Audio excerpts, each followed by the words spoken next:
Welcome to Trading Lounge and the European Indices for Friday the 25th of June. Starting with the Stoxx 50 here on the hourly chart. It's quite a clean count from wave 4 here as 1 and 2 here, and then 1 and 2 and 3 and 4 and 5 for the third wave. We're looking for the fourth wave. Now the fourth wave is a little bit sharp here, and that means that it can have 5 waves in it. If that's the case, we could actually end up seeing this move up here a little bit and then moving down back down here as an A wave, a B wave and a C wave here. So we need to be a bit careful about that. And I guess one of the other important things too is that we've seen a lot of markets sort of move up, and we'll be looking at that with the DAX and the FTSE as well, but also with the US markets. If I can just bring the tick chart across for the S&P 500. So from the low here, we've been counting 1 and 2 and 3 and 4 and 1, 2, 3, 4 and then blah, blah, blah, right up to here. So we're quite close to a top. So we should see some sort of pullback here. You can see the S&P video for that, but the reason I'm showing this for is that if we're going to get some sort of pullback here, then the European markets are likely to feel that as well. So that's what we want to be mindful of. We're still bullish. It's just that this move coming in through here, if we have a sort of a closer look at it in terms of maybe an hourly chart or something, it'll get a bit more perspective on it. Yeah, so we're bullish because we're taking out the old highs here and we've got a correction here and so on, but we've got 1, 2, 3, 4, 5 coming up to here. So we're looking for some sort of pullback here before we go higher. So that's kind of what we've got to keep an eye out for, okay? So this is a little bit concerning here. So there's a couple of things that can happen here, and this is a bit like the other markets as well. We could, in this instance here, because we've got 5 waves down here, it really looks like an A wave and a B wave over here in 3, and then a C wave over here. So we've got to be careful about that. But at the same time, if this move here is coming into being 5 waves, it looks like it's got a little bit more to go here. We may just have a little ABC pullback here and then move up again from that point. So that's the tricky little bit with all of this. We'll have a look at this on the DAX and the FTSE. So with the DAX here, we've been looking in the bigger picture for the 5 waves. We've got wave 1 and 2 here and going up for wave 3. We're looking for 5 waves as 1 and 2 and 1, 2, 3, 4, 5 here for the third wave, fourth wave, and fifth wave. So we could still be in this fourth wave here. That's and you'll see that on our website with the charts for that. But the other count that I've got for this is that because of the US markets moving higher, instead of having wave 5 here, we're having this wave 5 is being moved up here further, where we have this as 1 and 2 here, and then 3 and 4 and 5 moving up. So on the 4-hour chart, we've got we've had this wave 4 here and this wave 5 here to make wave 3, and then an A wave, a B wave and a C wave down here for wave 4. So that sort of haunts us a little bit. We can see that the US markets can quite confidently move higher, and the DAX will probably do that, and that's why I've got it labelled here as wave 1 here, an A and a B and a C for wave 2, then up for 1 and back for 2. So we still need to... Last time we spoke, we were looking for a turn in the box here, which we've got, and that's all good. We want to see this climb higher.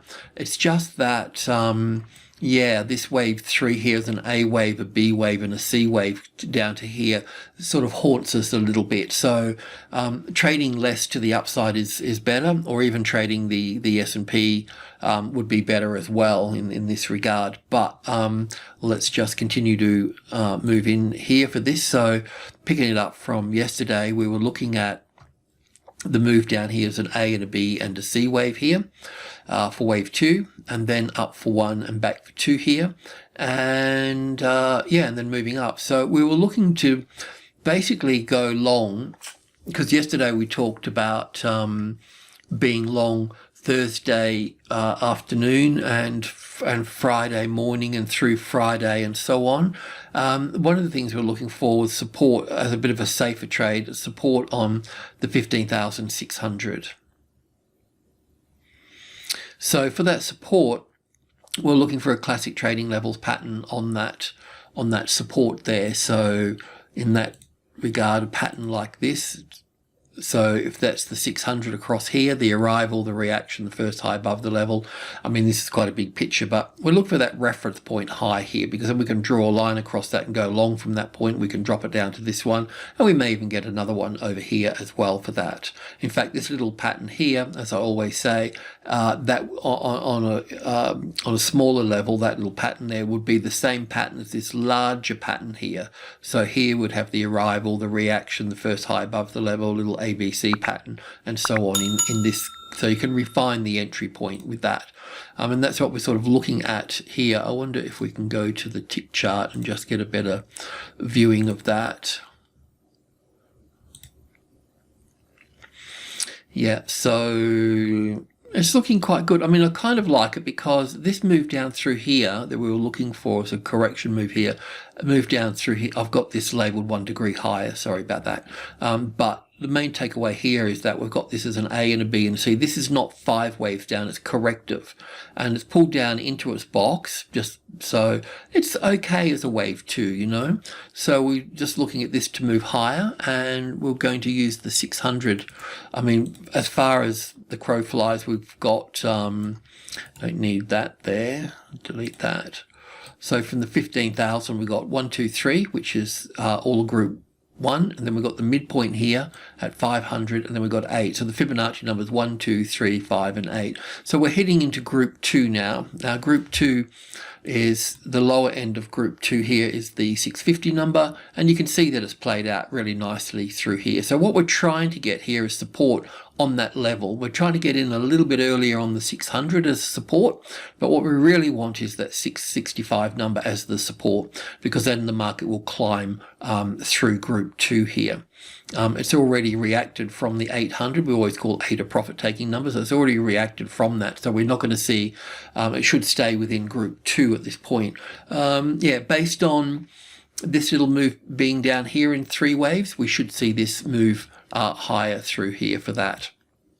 At the same time, we want to just bring in that 600 to use that. Close enough. We'll get closer in there. We'll just have a bit of a look at that. So in a way, you could look at this.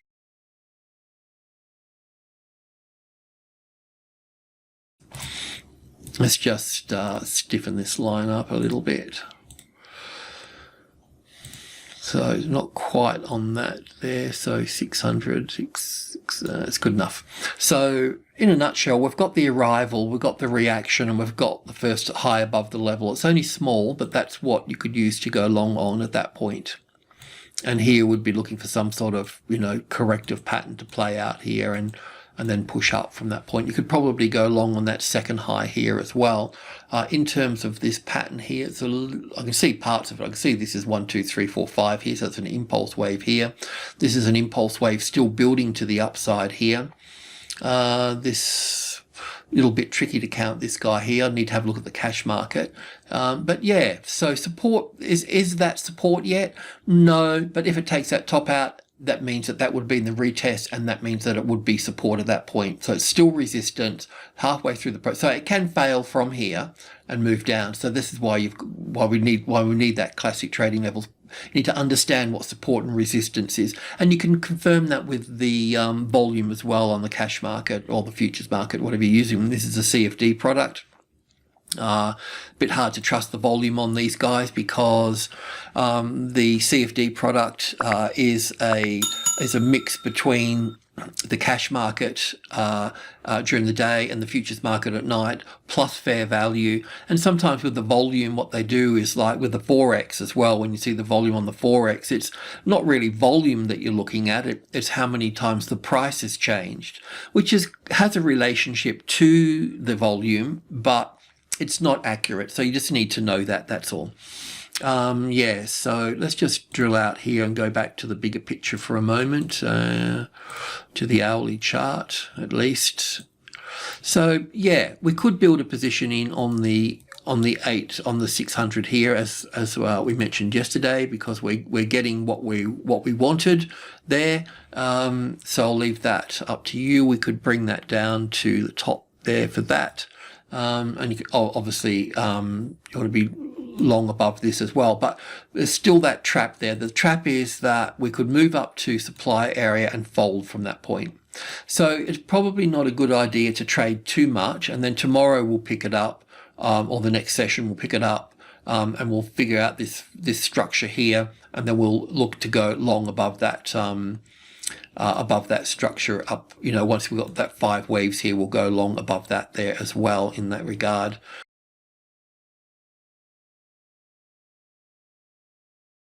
Let's have a look at the FTSE. That's not the FTSE. This is the FTSE here. So yesterday we talked about this move up here being 5 waves as wave 1 and wave 2. I think I made an error about that, and we need to put wave 1 over here for that and wave 2 here. I made the same mistake with the S&P 500 as well. So when I go to the cash market here on the FTSE, if I can just bring that up. So first of all, that little move up here, that's what we're counting. So, I mean, it looked pretty good. Let's just go and just check it out first, and then we'll have a look at the cash market. What do we want? An hour? Yeah, so kind of looking at it with 1 and 2 and 3 and 4, and then going up for 5 here. And we're looking for that pullback there, which we've got. We're looking for support on the 100, which we've got. So you're probably long at this time, but I think this wave 5 here is going to be over here. That's what haunts me a little bit, and I want to show you that on the cash market. So this, where are we here? This is a 2-minute chart, which is fine, but let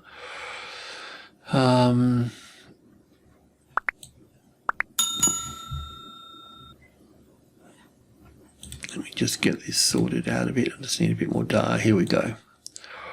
So this is the move up here. I just wanted to go over this a little bit. Let me just squash it up. So this is the cash market. So looking at the cash market here, it would be fair to say that somewhere in here would be like wave 1, and it may even be to this point. But yeah, I think this, even this 1 and 2 here, there's 1 and 2, I'm just counting it, 1, 2, 3. So that's the 3rd wave in here, and that would be a 4th and a 5th in here. So that belongs to that low. So we've got 1 and 2 and 3 and 4. So that takes us to that point there. So this one here would be 1 and 2 to here, and that would take us to this point here for that. So I think this is just the 4th wave, pulling back to the 4th wave of 1 lesser degree here. So we've got 1 and 2 and 1 and 2 and 1 and 2, and then we've got the 3rd wave, which is nice at the 3rd of the 3rd. And then we've also got this, really got 1 and 2 and 1 and 2 and 1 and 2, and then 1 and 2 in here. See the little gap? That's where you get your 3rd. In this case, it's the 3rd of the 3rd of the 3rd of the 3rd. So anyway, I think that's the 3rd and the 4th here, and we're going up for the 5th wave here. So I'm thinking that we may, that ABC pattern that I was looking for to pull back in the box, which it didn't, only pull back to the wave 4 here of 1 lesser degree. I think that we've got this over here for that, and we'll be looking to look for an ABC pattern over here. I don't think it will pull back to the 50-60% remark. I think it will pull back to the wave 4s of 1 lesser degree before it goes up. So that's what we're kind of up against. We haven't really made a new high above this one here just yet. So I think that that's what we also need to do as well. I can see here that we've got 1 and 2 here, and then 1 and 2 and 3 and 4 and 5. So there's still a little bit to go here. So there's still a 4th wave and a 5th wave to go here before we get this ABC pattern. So if you wanted to get out of that, if that's too much heat for you, then you'll need to move out. But once we've got that high in place here, then let's just pull that back into here somewhere. Just trying to sort of, I know it shouldn't be too far above that high, but anyway, somewhere in there. Once we've got that high there, if you do get out, then once that high is in place and it starts to fold back, then you'll have that reference point high, and then you'll also have this B wave reference point high to move back in long again. So I'll let you manage that. But that's where we are, folks. So yeah, but I know the US markets have got further to go up, so it will lift these smaller markets up as well. Alrighty, thanks for tuning in. Cheers.